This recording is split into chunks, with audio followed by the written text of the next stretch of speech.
कौन है?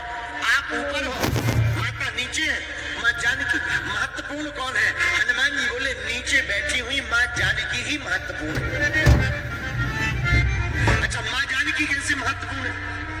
हनुमान जी बोले सुना, माँ जानकी जी बैठी है जड़ में, मूल में, और पेड़ में फल फूल तभी आते हैं जब जड़ पृथ्वी में गड़ी हो। जड़ मजबूत होगी तभी पेड़ हरा भरा होगा। हनुमान जी बोले हम हैं तो ऊपर, पर हमारी जड़ श्री माता जानकी है, ये कृपा करेंगी तभी हनुमान जी ऊपर आएंगे।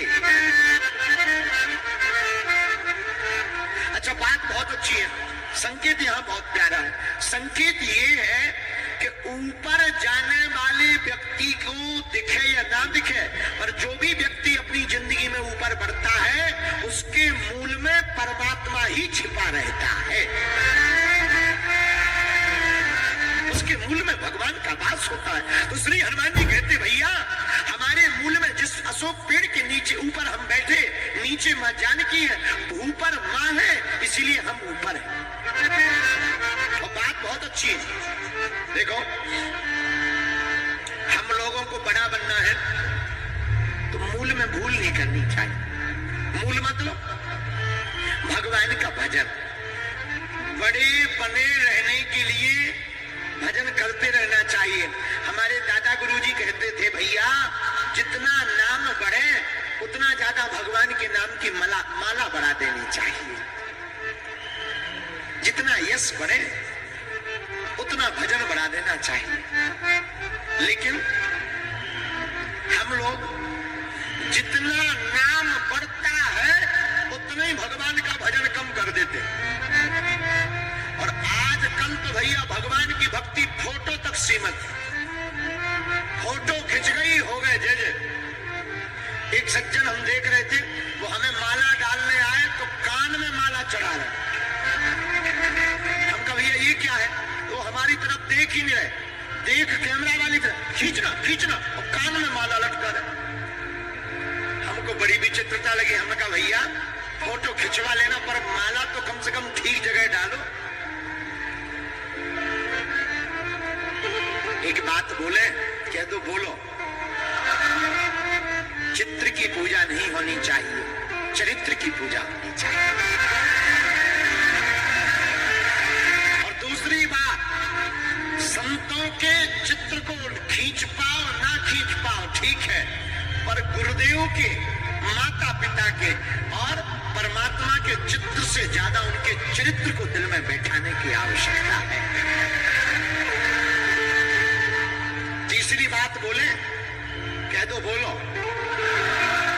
हम आपको कथा इसलिए सुना रहे हैं कि हमारे आपके मन में ये जो कलयुग का मैल है, वासनाओं का, ईर्ष्या का, द्वेष का, ये मिट जाए।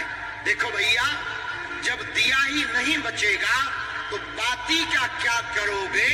जब सनातन ही नहीं बचेगा, राष्ट्र ही नहीं बचेगा, तो जाति का क्या करोगे?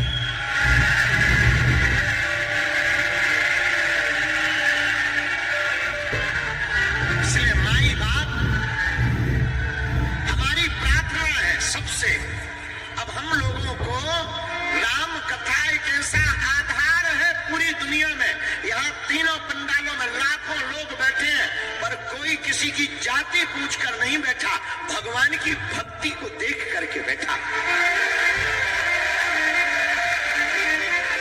और कथा में दूसरा लाभ क्या? पहला लाभ तो सामाजिक समरसता है, दूसरा लाभ आप लोगों की नजर किस पर टिकी है? भगवान पर। और यही जिंदगी में होना चाहिए। बैठो चाहे जहां, चाहे जिस जगह, पर नजर भगवान पर ही टिकी रहनी चाहिए। आंखें दीदार परमात्मा का ही करती रहे। तीसरी बात बोले, हम लोग रामचरितमानस को पढ़ना भूल गए। ये टीवी और बीवी ने सब गड़बड़ कर दिया। जब से टीवी आई हनुमान जी बचाए। एक सज्जन हमें मिले, हमारा एक चेला है गुजरात में, जोशी भाई, जब तक उसकी शादी नहीं हुई थी वो हमारे पास 3-3 महीना रुकता था। लॉकडाउन के पहले उसका विवाह हो गया, आज तक नहीं आया। लॉकडाउन में हमें कोई काम तो था नहीं, तो हमने एक दिन फोन लगाया, हमने कहा हेलो मेरे प्यारे बब्बर शेर क्या हुआ? बोला गुरुजी तुम्हारे बब्बर शेर पर दुर्गा सवार हो गई।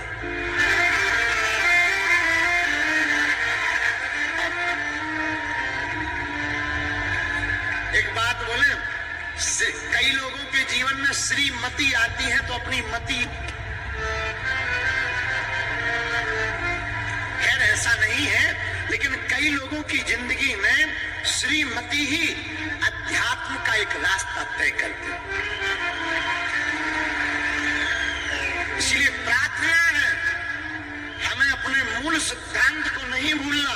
प्रतिदिन भारतीय हिंदुओं को 5 चौपाइयां रामचरितमानस की पढ़नी चाहिए। ऐसा कोई सनातनी हिंदू नहीं होगा जिसे रामायण की एक चौपाई न आती हो। कोई आए न आए, एक चौपाई जरूर आ जाए।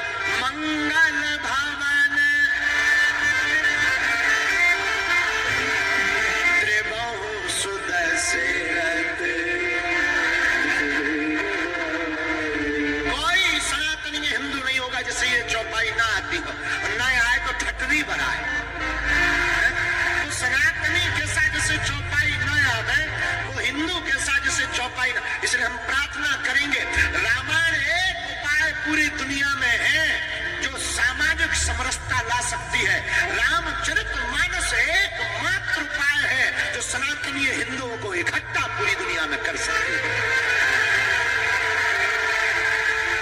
रामचरितमानस एक उपाय केवल ऐसा है जो हमारे भारत को पुनः विश्व गुरु बना सकती है।